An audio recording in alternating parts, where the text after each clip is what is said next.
समझ में नहीं आया, थोड़ा प्रैक्टिकल आप सोचना इस पे, मैं जितना बोलूंगा उसमें आपको समझ में नहीं आ सकता, पर आप सोचोगे तो उसमें ज्यादा समझ में आएगा। एक दिन के कितने घंटे होते हैं? 24 घंटे होते हैं। काम कितने घंटे करना होता है? मुश्किल से 8 घंटा, जो भी प्रोफेशन है आपका। बाकी के घंटे क्या करना होता है? खुद के लिए समय निकालना है कि औरों के लिए निकालना है? खुद के लिए, मानी लौकिक दृष्टि से भी हम खुद के लिए समय नहीं निकालते हैं, तो धर्म दृष्टि से, अध्यात्म की दृष्टि से हम हमारे लिए समय निकाल पाएंगे कि नहीं निकाल पाएंगे?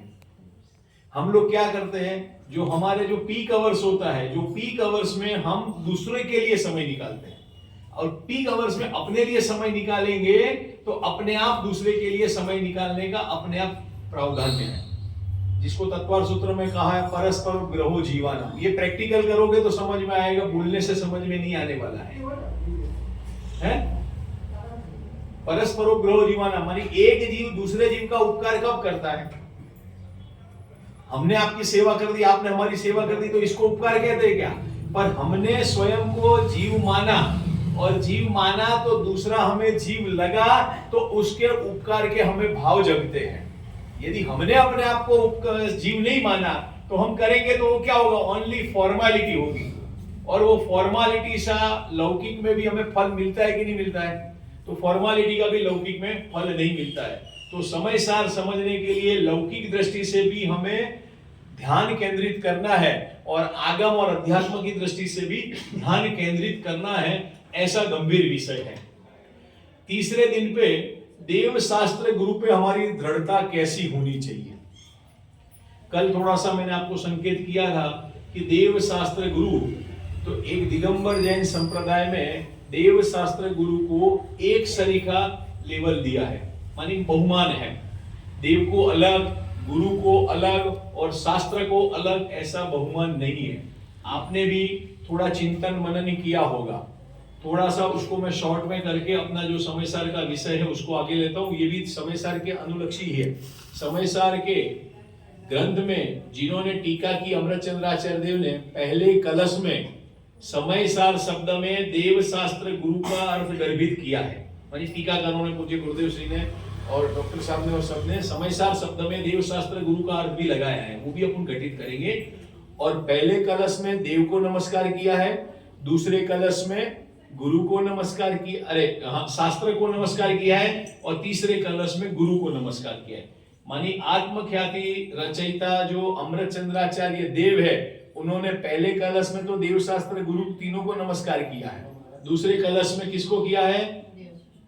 किसको किया है? शास्त्र को किया है, और तीसरे कलश में किसको किया है? गुरु को किया है।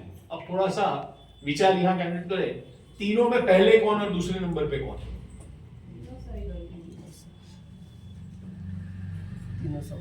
तीनों समान है, ये मैंने पहले उत्तर दे दिया था। अब तीनों समान है तो तीनों की पूजन पद्धति में अंतर है। क्यों अंतर है उसको थोड़ा बाद में देखते हैं, थोड़ा सोचना। 6 द्रव्य में जीव और पुद्गल 2 द्रव्य मेन हाईलाइट होते हैं। देव शास्त्र गुरु में कौन से जीव है और कौन से पुद्गल है? अरे बोलो। शास्त्र है वो पुद्गल है, साफ है। देव है वो जीव है, और गुरु है वो भी जीव है। तो पुद्गल को नमस्कार करना चाहिए कि नहीं करना चाहिए? यहां जो विराजमान है वो अभी बाद में लेना, अभी उसका बाद में करेंगे। मानी हम जो रोजाना करते हैं उसमें हमारी जो बहिरंग और अंतरंग लक्षण की जो महिमा होनी चाहिए वो आ रही है कि नहीं आ रही है? नहीं आ रही है तो क्या होगा? पठितव्यम सो मर्तव्यम, न पठितव्यम सो मर्तव्यम। तो दंत कटाकटम किम कर्तव्यम। नहीं आया समझ में? पढ़ते हैं वो भी मरने वाले हैं, नहीं पढ़ते वो भी मरने वाले हैं, तो फिर हमें ये पढ़ाई बढ़ाई के चक्कर में क्यों उलझना है? हम तो अपने खाओ पियो मस्त रहो ना, बराबर।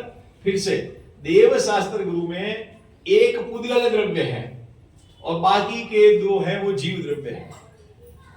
तो तीनों को एक सरीखा बहुमान मिल सकता है क्या? रिस्पेक्ट मिल सकती है क्या? कि कम ज्यादा होना चाहिए? आपके हिसाब से क्या होना चाहिए? न्याय से सोचो, तर्क से सोचो, बुद्धि से सोचो, क्या होना चाहिए? हाँ, शास्त्र को पहला मान मिलना चाहिए। क्यों मिलना चाहिए? वो पढ़ेंगे तो वो पढ़ेंगे तो ही हम देव को और गुरु को समझ पाएंगे। बहुत बढ़िया।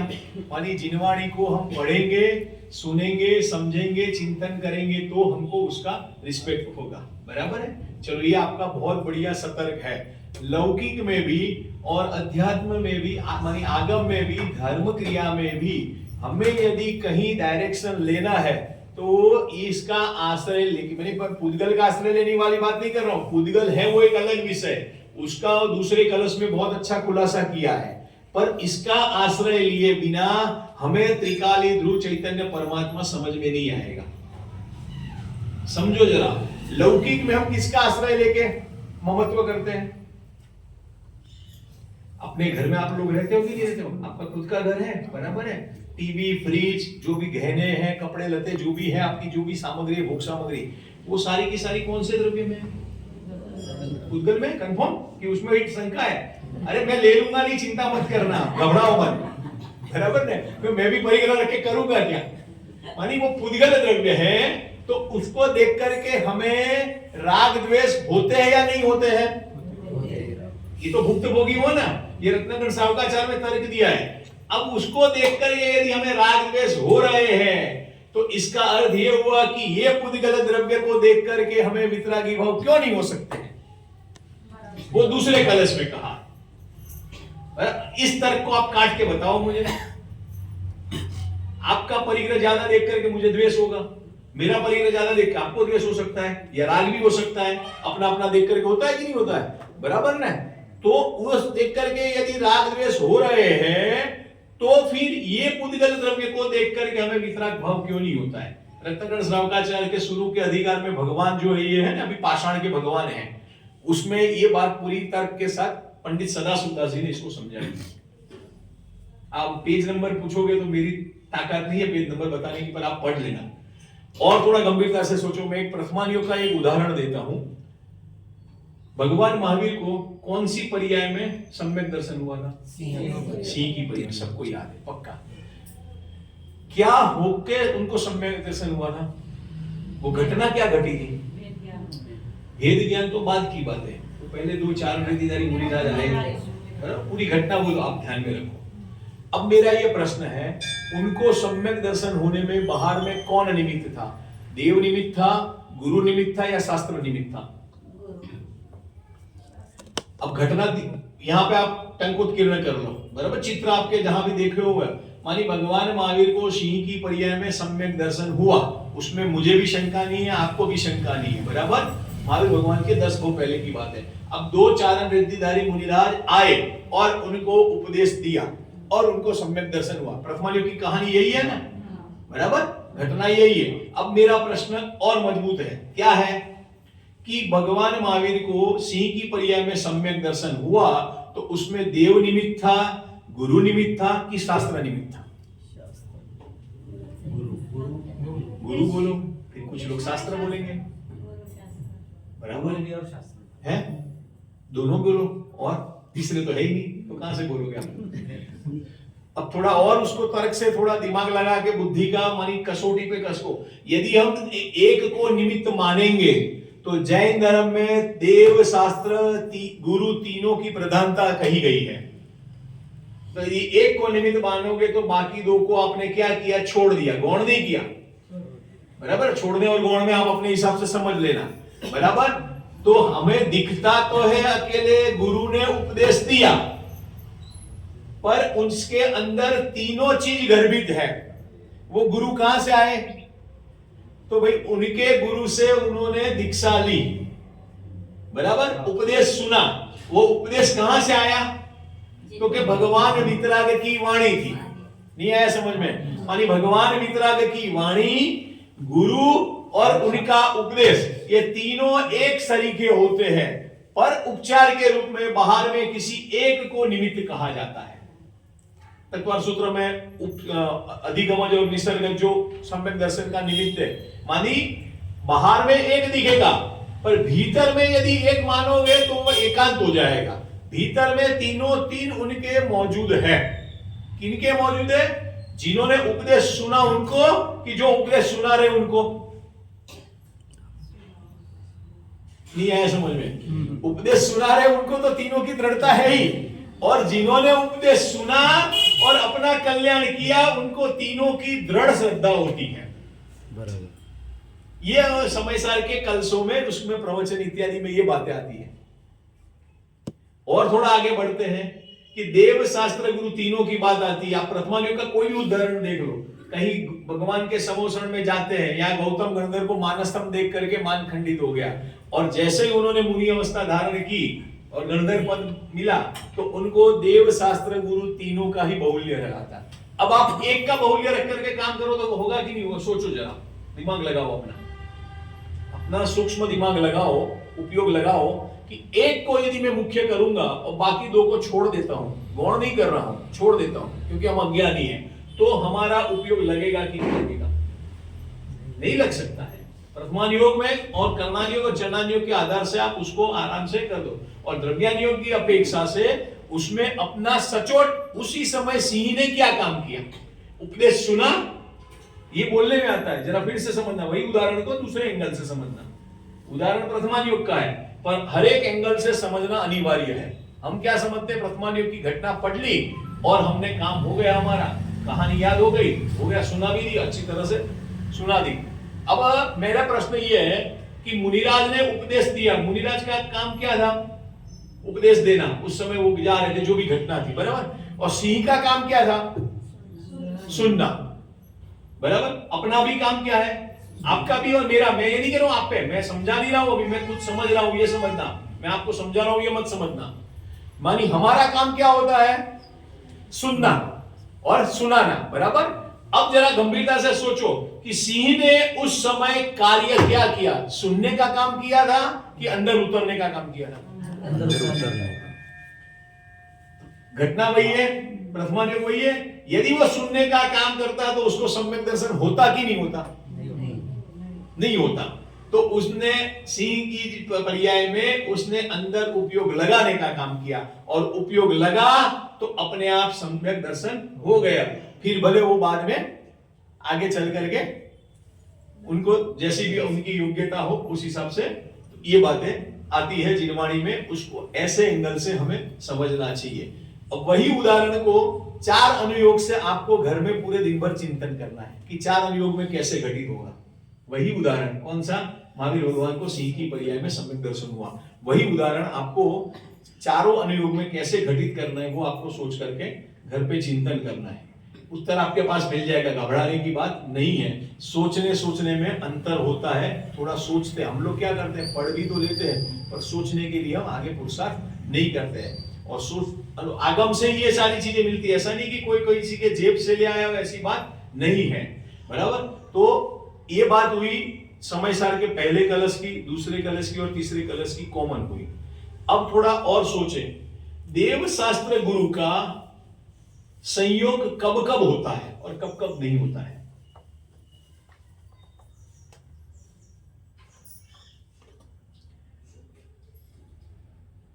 आप आपके परिवार में रहते हो, परिवार में बच्चों का, पत्नी का, परिवार का, भाई बहन का, सबका संयोग परमानेंट रहता है कि नहीं? एक फोन करो और तुरंत हाजिर हो जाते हैं, बराबर। कितने भी दूर रहो तो, बराबर। तो यहाँ तो फोन करने वाली बात है ही नहीं। मेरा प्रश्न ये है कि देव शास्त्र गुरु का संयोग कब कब होता है? जब भावना होता, वस्तु व्यवस्था में। भावना की बात अभी जाने दो, वस्तु व्यवस्था में कब कब होता है?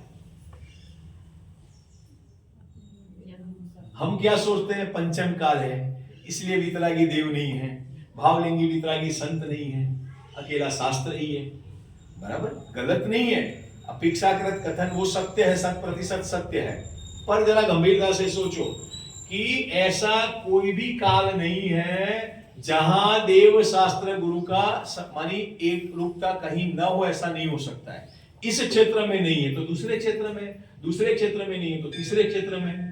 ये उन्होंने मानी दूसरे और तीसरे कलश में समझाया है। क्या उदाहरण के तौर पे, सिद्धांत के तौर पे हम समझे कि अभी विदेह क्षेत्र में सिमंदर भगवान विराजमान है, तो वहां क्या है, साक्षात देव विराजमान है या नहीं है? पूर्व विदेह में है, आज आप भी विद्यमान अपन सिमंदर भगवान की पूजन में बोलते हैं तो, बराबर। और वो यदि दिव्य ध्वनि उनकी खीर रही है तो मानी उनकी जिनवाणी भी धारा प्रवाह रूप हो रही है, दिव्य ध्वनि खीर रही है, बराबर। और उनके माध्यम से कई जीव उपदेश पा रहे हैं। तो वहां देव शास्त्र गुरु का समागम है, क्योंकि विदेह क्षेत्र में सदा चौथा काल रहता है। भरत क्षेत्र और ऐरावत क्षेत्र में क्या होता है, काल परिवर्तन होता है। पर जम्बू द्वीप में या 2.5 द्वीप तक आप देखो तो देव शास्त्र गुरु का समागम परमानेंट रहेगा। यदि आप नहीं मानोगे तो सम्यक दर्शन नहीं हो सकता है। शॉर्ट में क्या कहा, यदि आप ये मानोगे कि अभी देव शास्त्र गुरु का समागम नहीं है तो सम्यक दर्शन नहीं हो सकता है। थोड़ा और आगे विचार करें कि भाई शास्त्र की अभी वर्तमान में महिमा क्यों बताई गई है, जिनवाणी की महिमा क्यों बताई गई है। देव की महिमा बताई है और गुरु की भी महिमा बताई है, पर वर्तमान में हमारी जो परिस्थिति है, जो देश काल की परिस्थिति के हिसाब से शास्त्र की महिमा क्यों बताई गई है, उस पर थोड़ा सा गंभीरता से सोचना चाहिए। क्यों सोचना चाहिए, शास्त्र ही हमें देव के लिए मार्ग केंद्रित करता है और गुरु बनने के लिए मानी आचार्य उपाध्याय और साधु मानी मुनिराज बनने के लिए प्रेरित करता है और मुनि आदि की स्तुति करने के लिए प्रेरित करता है। मान लो शास्त्र नहीं होते तो क्या होता, आगम ज्ञान नहीं होता, मानी वस्तु व्यवस्था ठहरती नहीं। चलो वो भी जाने दो, आगम ज्ञान नहीं होता उससे भी चल जाता, पर रत्नत्रय प्राप्त करने के लिए देव शास्त्र गुरु तीनों की एकता नहीं होती तो एक कम हो जाता है। हमने तो क्या माना है, शास्त्र किसको माना है, इसको माना है। ये शास्त्र है या नहीं है, ये है, पर इसका मूल स्तोत्र कौन सा है, भगवान की जो दिव्य ध्वनि है वो शास्त्र है, वो शास्त्र है और उसके अनुरूप आचार्य भगवंतों ने उस चीज को लिखा है और लिखा है वो शास्त्र है। तो बोले लिखा है वो शास्त्र नहीं है, वो तो पुद्गल द्रव्य है, पर लिखा हुआ हमने उसको भाव में उतारा, फिर से लिखा हुआ हमने भाव में उतारा, उसको शास्त्र कहने में आता है। इस काल में यदि हम ये जिनवाणी को, जो पुद्गल द्रव्य रूप जिनवाणी है, उसका यदि अभी यहां अभाव होता तो हमारी दशा क्या होती, कल्पना करो। और हम सबसे ज्यादा विनय और अविनय किसकी करते हैं, जरा गंभीरता से सोचना, हम सबसे ज्यादा विनय और अविनय किसकी करते हैं, कि जिनवाणी की ही अविनय सबसे ज्यादा होती है, बराबर। अब जिनवाणी की अविनय होगी, इसका मतलब क्या होगा कि देव की भी अविनय होगी और शास्त्र गुरु की भी अविनय होगी। तो ऐसे हमें बाहर से जो हमारे निमित्त रूप में देव शास्त्र गुरु है, उनको समझने के लिए हमारे लिए कार्यकारी है। अब समयसार शब्द है, तो समयसार शब्द है, वह समयसार किन्होंने प्राप्त किया है, जिन्होंने भाव कर्म, द्रव्य कर्म और नौ कर्म का अभाव किए हैं। ऐसे अरहंत और सिद्ध परमेष्ठी को पहले कलश में नमस्कार किया है। द्रव्य कर्म, भाव कर्म और नौ कर्म का जिन्होंने अभाव किया है, ऐसे अरहंत और सिद्ध परमेष्ठी को इसमें नमस्कार किया, पहले कलश में अमृतचंद्राचार्य देव ने नमस्कार किया है। दूसरा क्या आएगा, देव हो गए, अब गुरु आएगा, तो गुरु मानी जिन्होंने समयसार ग्रंथ लिखा है, ऐसे कुंद आचार्य देव गुरु हो गए, बराबर। तो उनको नमस्कार हो गया, किन्होंने किया, अमृतचंद्राचार्य देव ने। अब आगे बढ़ो, देव शास्त्र शास्त्र, तो समयसार ग्रंथ जो लिखा गया है, समयसार ग्रंथ जो लिखा गया है उसको शास्त्र कहते हैं। मानी नवा समय साराय में देव भी आ गए, गुरु भी आ गए और शास्त्र भी आ गए। और गंभीरता से सोचो तो समयसार शब्द में 5 परमेष्ठी आ गए, आए अरिहंत और सिद्ध आए, और फिर ये शास्त्र बोला और गुरु भी बोला, तो गुरु बोला मानी आचार्य उपाध्याय साधु भी आ गए। अब वो 5 परमेष्ठियों ने प्राप्त क्या किया है, तो कि सम्यक दर्शन, सम्यक ज्ञान और सम्यक चारित्र।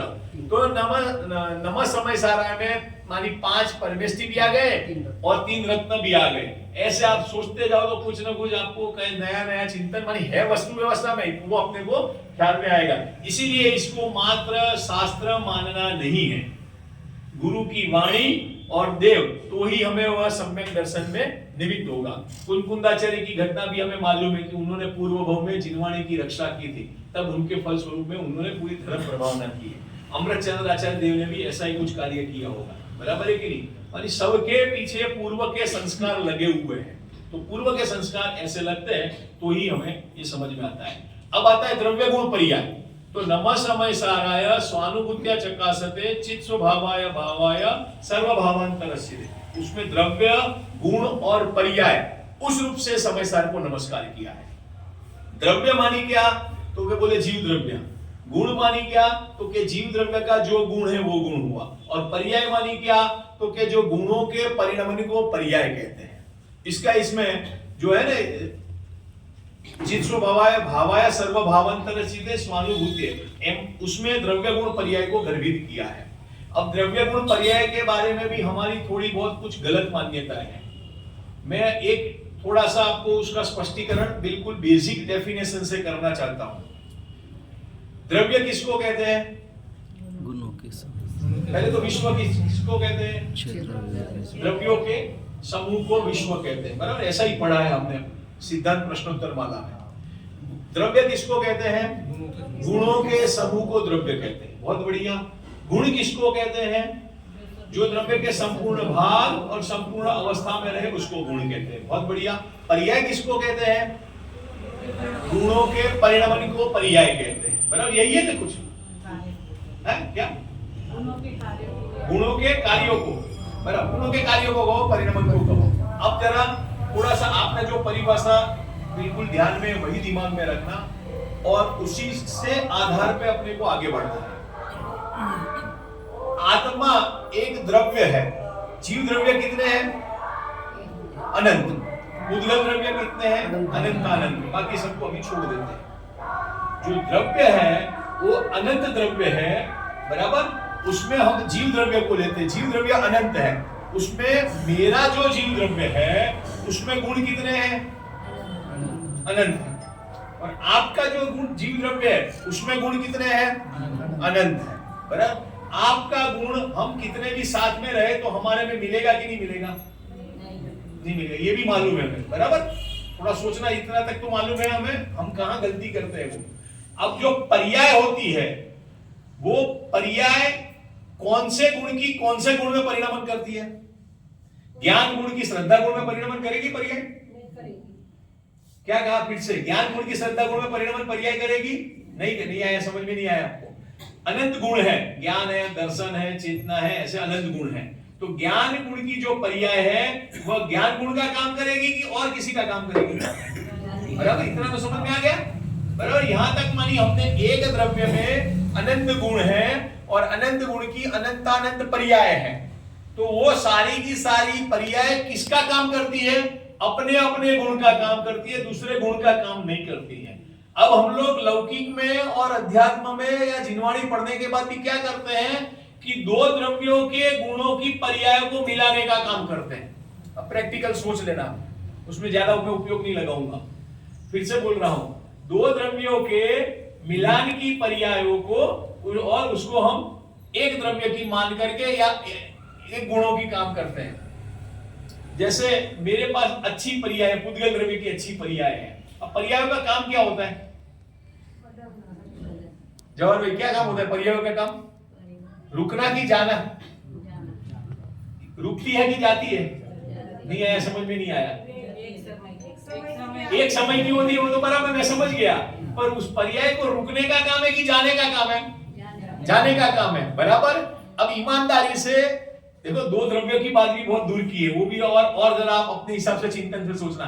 हम यदि उद्गत द्रव्य की कोई अच्छी पर्याय है तो उसको हम रोके रखना चाहते हैं कि नहीं चाहते? क्या सतीश भाई? मेरे पास क्या बैंक बैलेंस बढ़िया है, वो यूज नहीं, उसके लिए मैं कितनी मेहनत करता हूं। मेरे बाल है वो काले नहीं हो जाए, उसके लिए मैं कितनी मेहनत करता हूं। सारे चीजों में मुक्त भोगी है, जरा समझना। और बुरी पर्याय आने वाली है, उसको रोकना चाहते कि छोड़ना चाहते? पहले तो अपनी है नहीं, वो तो अलग विषय है। मानी ये हम प्रैक्टिकल करते हैं, इसी में हमारा भाव भाषण अटक जाता है। मानी पर्याय का काम है, वो परिणामशील है, उस पे हमारी दृढ़ता, सुना है, सारी चीज की है, पर हम करने के लिए मेहनत करते नहीं है। यहां कलश में आचार्य देवों ने और पूज्य गुरुदेव सिंह ने, सबने विद्वानों ने टीका में इतना अच्छा लिखा है कि जो एक द्रव्य के जो गुणों के परिणमन है वो दूसरे रूप नहीं हो रहा है।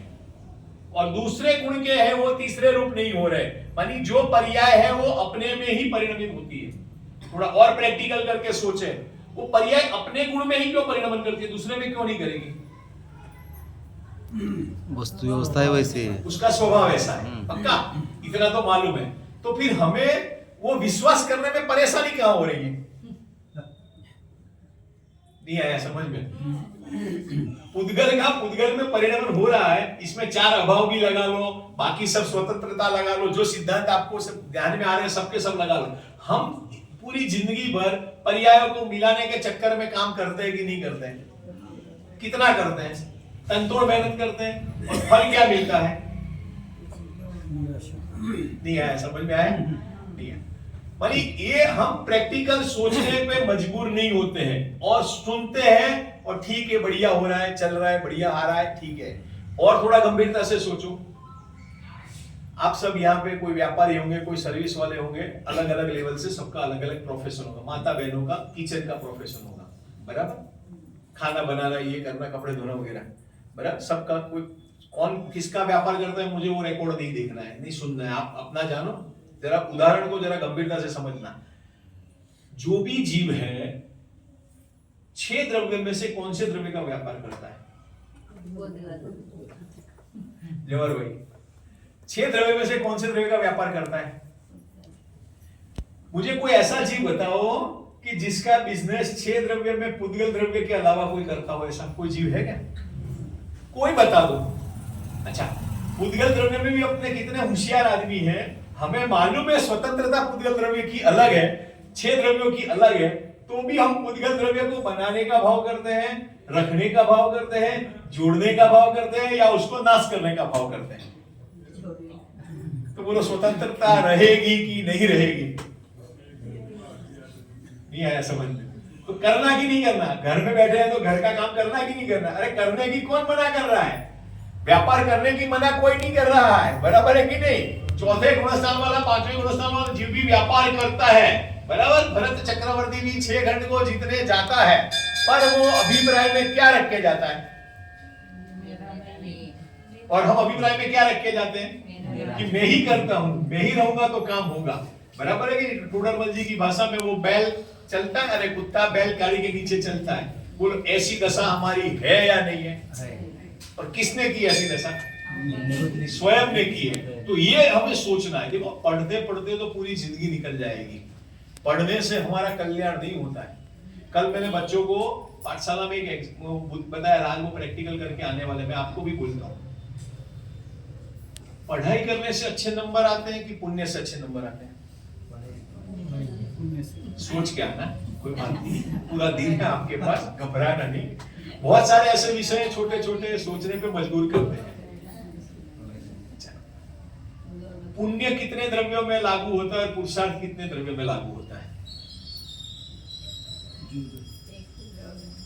थोड़ा स्पीड में बोल गया मैं। तो पढ़ने से नंबर नहीं आते किसी के भी, पढ़ने से यदि नंबर आते तो सबके पहला नंबर आ जाना चाहिए।